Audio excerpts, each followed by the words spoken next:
Distinguished and honored guests, officers and non-commissioners alike, ladies and gentlemen, welcome and good day. It is with great humility and honor that I am here representing William Hall's living relatives, and we would like to thank you all for attending this historic keel laying ceremony. And it is most befitting that this ceremony is taking place during Black History Month. A ship, Her Majesty's Canadian ship, in the service of the Royal Canadian Navy, bearing the name of a Victoria Cross recipient, a Black Nova Scotian and the son of slaves, will begin its transformation into a proud fighting vessel. Let's take a moment and reflect upon that. A Canadian naval vessel bearing the name of a Black man. When William Hall was born in Hortons Bluff, Nova Scotia in 1829, slavery was still legal throughout the British Empire. It wasn't until 1833 that it was abolished.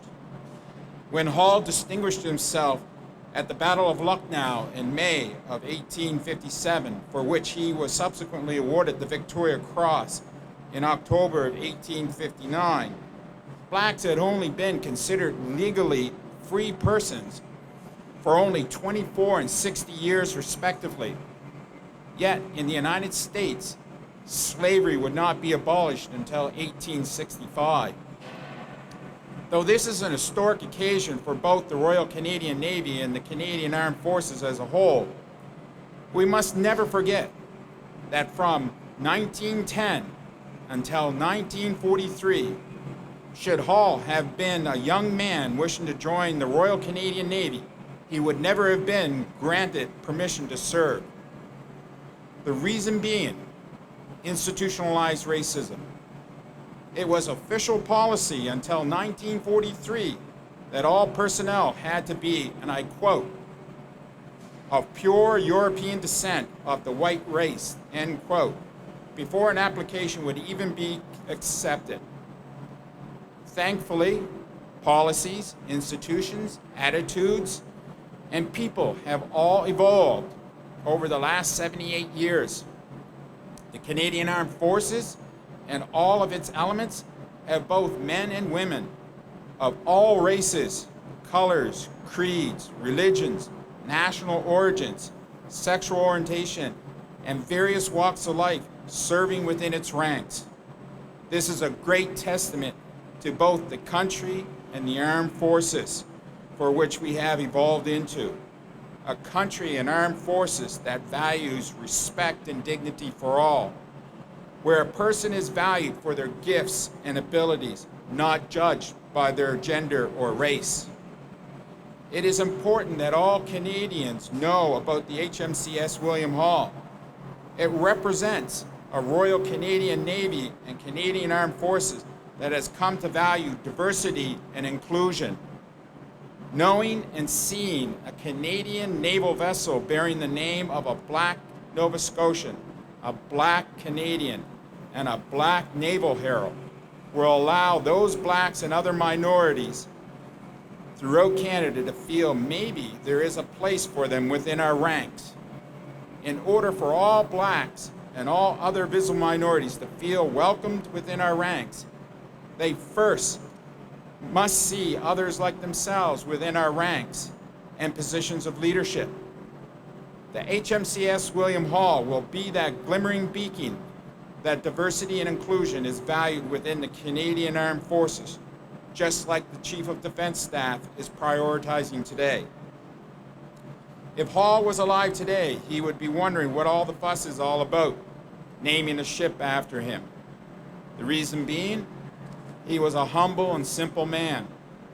When after retiring from the Royal Navy in 1876, having served 23 years of active service and rising to the highest rank for a non-commissioned member at the time, Petty Officer First Class, Hall was offered a well-paying position at Whitehall in London, but declined it.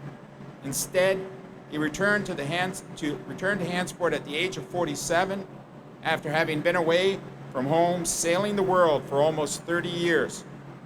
He chose a humble life of farming and shipbuilding.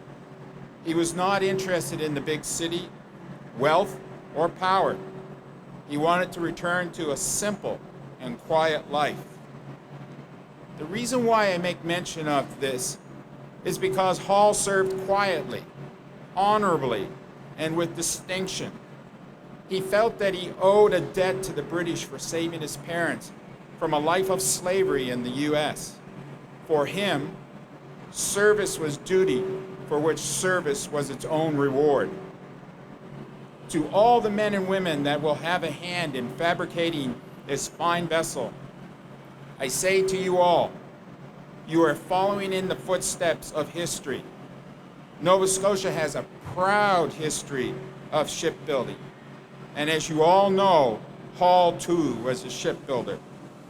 But more than that, you are each building a piece of history, a testament to how great a country Canada has become and will continue evolving to be, as well as a strong and proud Canadian Navy.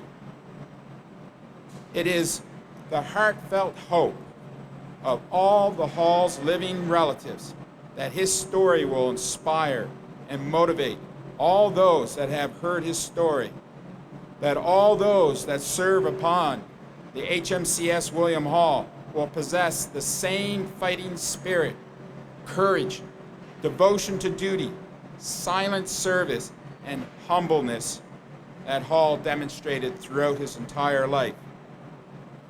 I cannot think of a more fitting honor for William Hall, VC, than to have one of Canada's newest naval vessels to bear his name with the prefix, Her Majesty's Canadian Ship.